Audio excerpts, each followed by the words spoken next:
यीशु मसीह का प्यारा वचन, पाँव को दीपक को राह को रोशन, ये है मसीह का प्यारा वचन, ये है वचन प्यारा। परमेश्वर के धन्य नाम की महिमा हो। प्रभात मनन के सत्र 2233 में आप सभी का बहुत ही विनम्रता के साथ स्वागत करता हूं। आइए एक और बार हम पढ़ते हैं याकूब अध्याय 2 से लेकर 4 तक के आए। हे मेरे भाइयों, हमारे महिमा युक्त प्रभु यीशु मसीह पर तुम्हारा विश्वास पक्षपात के साथ ना हो, क्योंकि यदि एक पुरुष सोने के छल्ले और सुंदर वस्त्र पहने हुए तुम्हारी सभा में आए और एक कंगाल भी मैले कुचले कपड़े पहने हुए आए और तुम उस सुंदर वस्त्र वाले का मुंह देकर कहो तू वहां अच्छी जगह बैठ, और उस कंगाल से कहो तू यहाँ खड़ा रह या मेरे पांवों के पास बैठ, तो क्या तुमने आपस में भेदभाव ना किया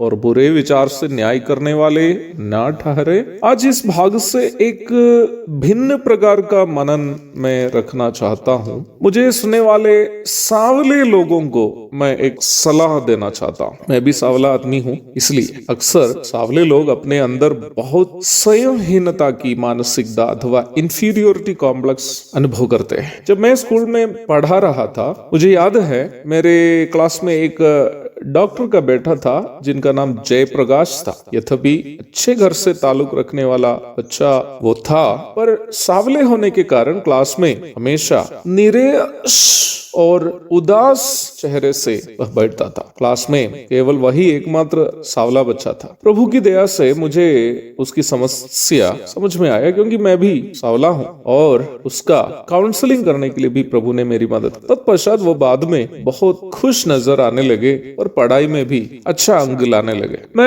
मुझे सुनने वाले उन भाई बहनों से जो सांवले होने के कारण निराश या उदास हो, कहना चाहता हूँ कि जब हम ऐसे करते हैं तो वास्तव में हम भी अपने सृष्टिकर्ता के खिलाफ पाप कर रहे हैं। क्योंकि जैसे मैंने कल कहा था, परमेश्वर धर्मी और अधर्मी दोनों को उसके रूप रंग या जाति, धर्म, भाषा, कपड़े या वंश इत्यादि के कारण नहीं तोलता है, बल्कि केवल उसके कामों को ही तोलता है। ऐसी स्थिति में यदि हम अपने सांवले रंग के कारण अपने आप को हीन समझता हो, तो वास्तव में हमारे सृष्टिकर्ता की हम निंदा कर रहे हैं। हमारे मूल्य यह है कि हम एकमात्र सर्वशक्तिमान, सर्वव्यापी, सर्वज्ञानी, सनातन, ना बदलने वाले तथा अगम्य ज्योति में रहने वाले परमेश्वर के स्वरूप और समानता में बनाए गए हैं। और इससे भी बढ़कर हम जो उद्धार पाए हुए हैं, हम भी अन्य उद्धार प्राप्त विश्वासियों के समान परमेश्वर के मंदिर है, क्योंकि पवित्र आत्मा जो परमेश्वर के तीसरा व्यक्तित्व है वो हमारे अंदर वास करता है। परमेश्वर इतना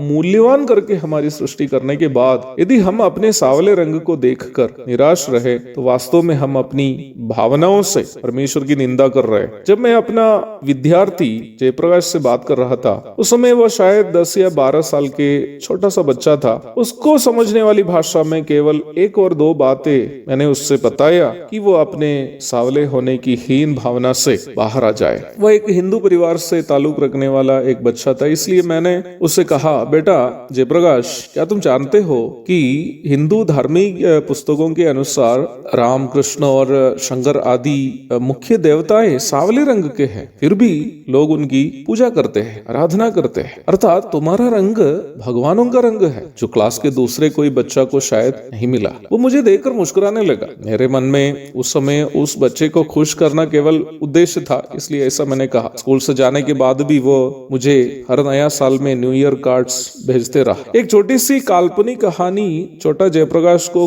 खुश रखी हो, तो हमें कितने अधिक खुश रहना चाहिए, क्योंकि परमेश्वर के जीवित वचन कहता है कि जीवित सच्चा एकमात्र परमेश्वर ने न केवल गोरे लोगों को, हम सांवले लोगों को भी अपने स्वरूप एवं समानता में बनाया। यदि मेरा सांवला रंग देखकर कोई मुझे हीन समझता हो, तो वास्तव में मुझे निराशा नहीं होता है। मुझे ऐसा कोई अब तक तो नहीं किया, लेकिन मैं एक उदाहरण स्वरूप बोल रहा हूँ। मुझे ऐसे अगर कोई मेरे सांवले रंग के कारण हीन भावना से देखता हो, तो ऐसे लोगों पर केवल मुझे तरस ही आता आता है, क्योंकि वे लोग नहीं जान रहे हैं कि परमेश्वर के स्वरूप और समानता में बनाया गया एक मनुष्य को हीन भावना से देखने के द्वारा वे लोग परमेश्वर की निंदा कर रहे हैं और अपने ऊपर परमेश्वर के प्रकोप मंगवा रहे हैं। वे लोग जाने में ये बड़ा पाप कर रहे हैं। प्रियो, हम स्वयं भी और दूसरे को भी उसके रूप, रंग, भाषा, कपड़े, जाति, धर्म इत्यादि के कारण हीन नहीं समझना चाहिए, क्योंकि ऐसा करना परमेश्वर की निंदा है।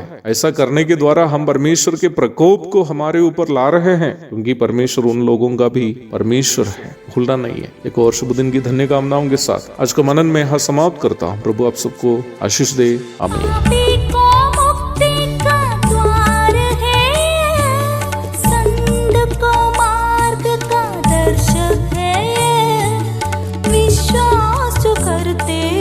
उसके लिए अनंत जीवन का साधन है।